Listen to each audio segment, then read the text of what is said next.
সংখ্যালঘু মানুহৰ মাজত ভীতিগ্ৰস্ততা তৈয়াৰ কৰে তাৰপিছত যদি বিজেপিক ভোট দি দিয়ে তেতিয়াহ'লে আমি তোমালোকক আমুক কৰিম বুলি ভয় খুৱাই উচ্ছেদ কৰিম আমুক কৰিম ভুচুক কৰিম পুচুক কৰিম এইবিলাক ভয় খুৱাই ভোটটো ল'বৰ কাৰণে 2026 চনৰ কাৰণে হিমন্ত বিশ্ব শৰ্মাই আকৌ এই বিদেশী নাটকখন তৰিছে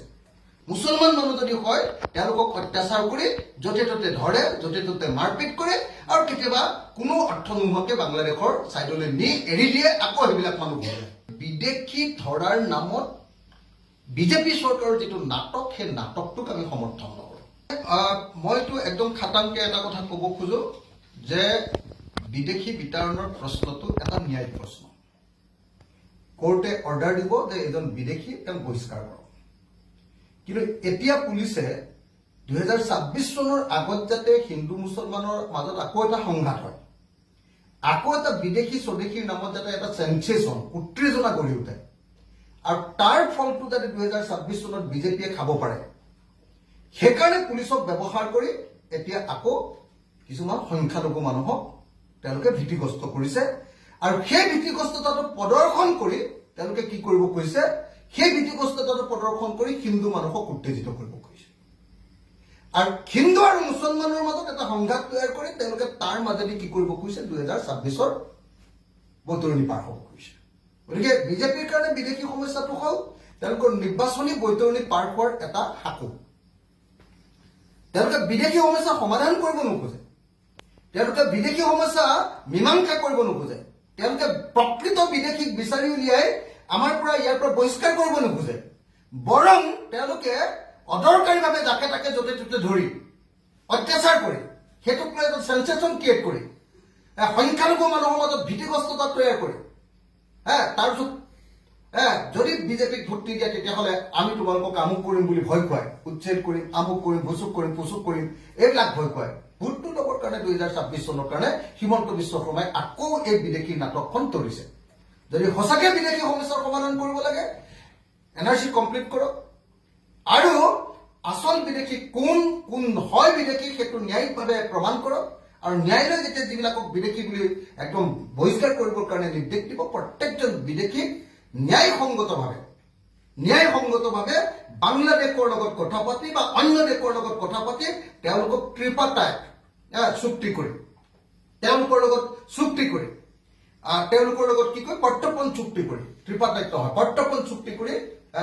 তেওঁলোকৰ লগত বাংলাদেশৰ লগত প্ৰত্যৰ্পণ চুক্তি কৰি অনতিবিলম্বে প্ৰকৃত বিদেশীক বহিষ্কাৰ কৰাৰ ব্যৱস্থা কৰিব লাগে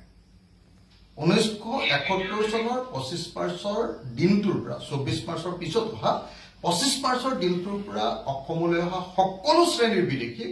আমি বিতৰণ কৰাটো বিচাৰো কিন্তু একেটা সময়তে আমি বিদেশী ধৰাৰ নামত বিজেপি চৰকাৰৰ যিটো নাটক সেই নাটকটোক আমি সমৰ্থন নকৰোঁ বিজেপি চৰকাৰে এতিয়া যিটো নাটক কৰি আছে যদি সঁচাকৈ বিজেপি চৰকাৰৰ বিদেশী খেদাৰ ইচ্ছা আছিলে প্ৰথমতে বিদেশীখিনি চিলেক্ট কৰি ল'ব যে বিদেশী কোন আৰু বিদেশী কোন চিলেক্ট কৰিবৰ কাৰণে আটাইতকৈ ডাঙৰ বিজ্ঞানসন্মত নিয়মটো হ'ল এনআৰচিখন সম্পূৰ্ণ কৰা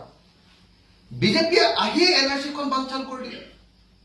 এনআৰচিখন নহ'ব বুলি ক'লে তেওঁলোকে নামানে বুলি ক'লে আৰু যদি সেইখন এনআৰচি নামানে তেতিয়াহ'লে অন্য এখন এনআৰচি তেওঁলোকে নবনালে গতিকে বিজেপি চৰকাৰে বিদেশী সমস্যাটো সমাধান কৰিব নোখোজে বিজেপি চৰকাৰে বিদেশী সমস্যাটো সমাধান নকৰি ভাৰতীয় মানুহবিলাককে মাজে মাজে অত্যাচাৰ কৰি মুছলমান মানুহ যদি হয় তেওঁলোকক অত্যাচাৰ কৰি য'তে ত'তে ধৰে য'তে ত'তে মাৰপিট কৰে আৰু কেতিয়াবা কোনো অৰ্থ নোহোৱাকৈ বাংলাদেশৰ ছাইডলৈ নি এৰি দিয়ে আকৌ সেইবিলাক মানুহ ঘূৰে গতিকে আপোনালোকে যদি চাই মোকে বিধানসভাত তথ্য দিছিলে যে তৰুণ গগৈ চৰকাৰৰ দিনত যিমান বিদেশী বহিষ্কাৰ কৰা হৈছিলে সৰ্বানন্দ সোণোৱালৰ দিনত সিমান কৰা হোৱা নাই আৰু সৰ্বানন্দ সোণোৱাল চৰকাৰৰ দিনত যিমান কেইজন বিদেশী খেদিছিলে তাতকৈ বহুত কম বিদেশী আকৌ হিমন্ত বিশ্ব শৰ্মা চৰকাৰৰ দিনত খেদা হৈছে কিন্তু এতিয়া অসমত চাকৰি কৰি থকা চাকৰিয়ালকে আজি মৰিগাঁৱত মাষ্টৰ এজনক যিধৰণে বাংলাদেশত পঠিয়াই দিছে মই নাভাবো যে এইটো তেওঁলোকে কিবা বিদেশী চিনাক্তকৰণ কৰি তেওঁলোকে বাংলাদেশলৈ খেদিছে বৰং মই এইটোহে ভাবো যে এই চৰকাৰে বিদেশী নামৰ ইছ্যুটোক এই ইলেকশ্যনৰ সময়ত আকৌ ওপৰলৈ উঠাব খুজিছে সমস্যাটোৰ সমাধান কৰিব নিবিচাৰে আৰু সমস্যাটোক লৈ সেন্সেশন তৈয়াৰ কৰি